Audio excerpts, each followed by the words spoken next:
wabarakatuh. Silakan duduk. Kawan kita berdoa bersama-sama mulai.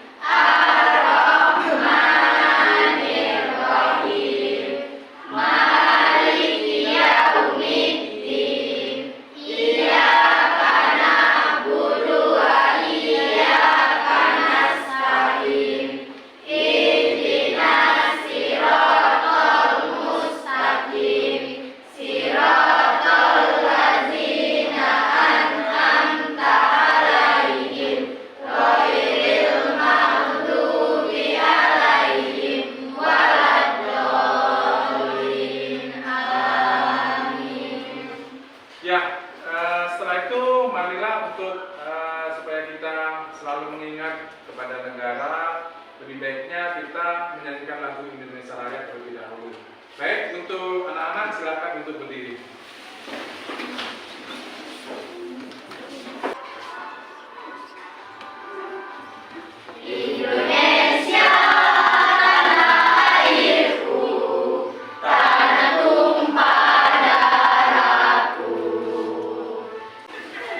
Gimana kabarnya anak-anak pagi hari ini? Alhamdulillah. Alhamdulillah sehat ya. Sudah sarapan semua? Sudah. Ya. Bangunnya kesiangan nggak? Sudah. Alhamdulillah kalau nggak kesiangan. Tadi di jalan macet? Sudah. Alhamdulillah ya. Hari ini kita akan belajar tentang sistem reproduksi. Kalau kita kemarin kan sudah belajar tentang sistem perkemihan ya. Jadi untuk saat ini kita belajar tentang sistem reproduksi. Sebelum materi dimulai, ada baiknya kita absen terlebih dahulu ya. Sudah ada yang masuk? Ada yang enggak? Masuk semua ya? Ya, kita absen dulu aja ya. Abu Rizal, Hadir Pak. Agusman, Hadir.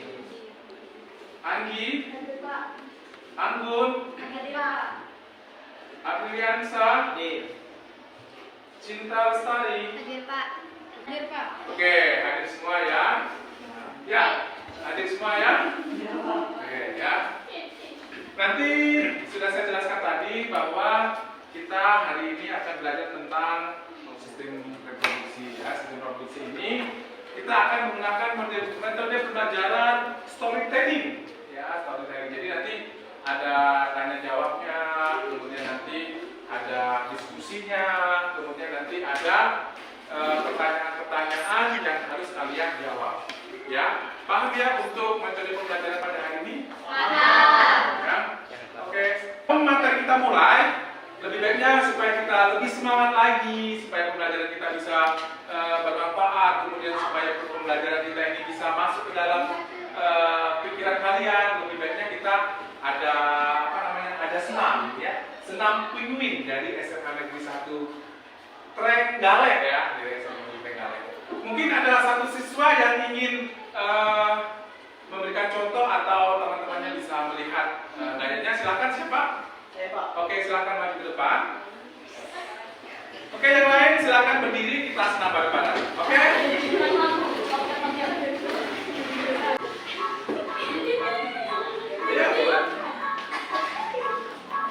Ya, semangat yuk.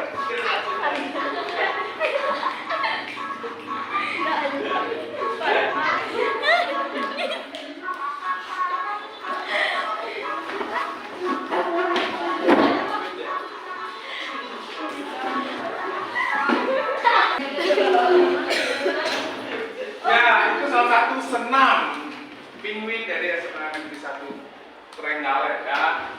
Pasti kalian harus lebih semangat lagi ya, karena kita sudah sudah senam bersama ya. Kita hari ini belajar tentang sistem reproduksi. Apa tujuannya? Tujuan yang pertama adalah untuk supaya kalian dapat memahami anatomi visual sistem reproduksi, gitu ya. Itu yang pertama tujuannya. Terus untuk kriteria pencapaiannya, yang pertama itu adalah kalian mampu mengidentifikasi anatomi fisiologi tentang tentang sistem reproduksi. Yang pertama. Yang kedua, kalian mampu menjelaskan apa sih sebenarnya anatomi fisiologi sistem reproduksi. Kemudian yang keempat, mampu melakukan pemeriksaan anatomi fisiologi sistem reproduksi. Dan yang terakhir itu kalian mampu menerapkan pemeriksaan anatomi fisiologi sistem reproduksi. Ya. Sampai sini ada yang mau ditanya dulu tentang tujuan dari pembelajaran kita pada hari ini?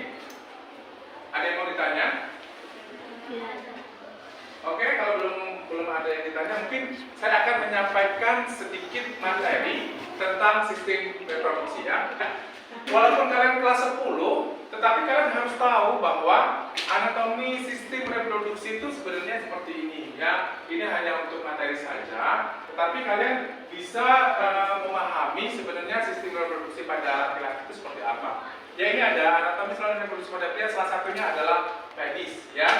Penis terdiri dari jaringan Carpus nosa ya, dan dilalui uretra. Ujung penis disebut sebagai glans ya. Jadi pada laki-laki itu ada namanya penis, dia mempunyai glans ya, glans itu ya, dan glans. Kemudian selain penis, juga laki-laki itu ada namanya skrotum. Apa sih skrotum itu? Merupakan kantong berkulit tipis yang mengelilingi dan melindungi testis. Ya, itu adalah skrotum. Jadi skrotum juga bertindak sebagai sistem pengontrol suhu testis karena agar sperma terbentuk secara normal, sperma harus memiliki suhu yang normal. Ya, jadi skrotum juga dia melindungi sperma ya, spermatozoa. Kalau kita kalau bahasa biologisnya adalah spermatozoa ya. Jadi tugasnya adalah dia melindungi spermatozoa supaya tidak punah atau mati atau tidak lengkap. Jadi harus ada yang melindungi, namanya skrotum ya. Gambarnya ya. Ini adalah gambar dari sistem reproduksi laki-laki ya. Itu ada testisnya, itu testis. Testis itu berarti di dalam skrotum. Ini adalah skrotumnya. Skrotum tadi adalah kulitnya ya. Kulit berarti ini kulitnya. Kemudian ada testis berarti ada di dalamnya yang fungsinya adalah memproduksi spermatozoa. Ya, paham ya? Ini adalah spermatozoa ya. Pembentukan spermatozoa itu namanya spermatogenesis. Itu namanya pembentukannya. Ya, adalah berkembangnya spermatozoa menjadi spermatozoa yang berlangsung selama 64 hari. Jadi, di dalam tubuh laki-laki itu dapat memproduksi spermatozoa itu selama 64 hari. Ya, ini ada head apa head? Kepala ya. Terus ada apa itu? Matrix. Apa itu artinya? Badan. Terus yang terakhir itu ada apa itu? Tail. Apa tail? Buntut ya. Jadi terdiri dari 3. Terus apa yang akan terjadi ya apabila tidak adanya perkembangan spermatozoa? Apa yang akan terjadi? Nah, itulah makanya terjadinya kemandulan. Ditanyakan, ini ada namanya LKPD, lembaga kerja peserta didik. Jadi kalian tetap mengerjakannya secara kelompok ya. Silakan kelompoknya kita buat saja per bangku saja ya. Jadi silakan berdiskusi antara semeja ya. Oke, ini ada kriterianya atau petunjuk pengisian. Yang pertama itu adalah dikerjakan berkelompok, kemudian jawablah dengan benar, kemudian gunakan sumber buku dan juga jurnal, serta boleh menggunakan HP ya. Terus buat namanya, kemudian buat kelasnya, terus ada 5 pertanyaan ya. Silakan untuk mengeluarkan kertas selembar, silakan.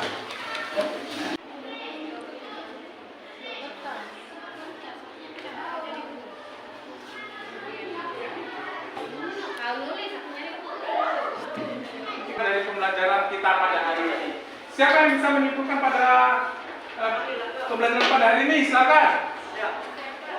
Oke, siapa namanya nak?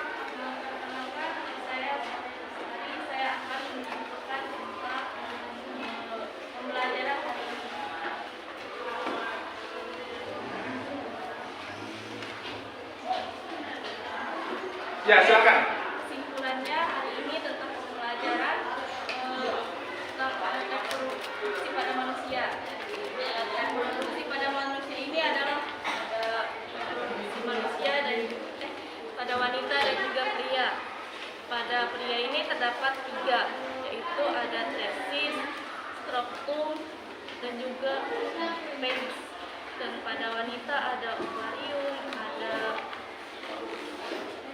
Reproduksi atau perkembangbiakan adalah proses biologis suatu individu untuk menghasilkan individu baru.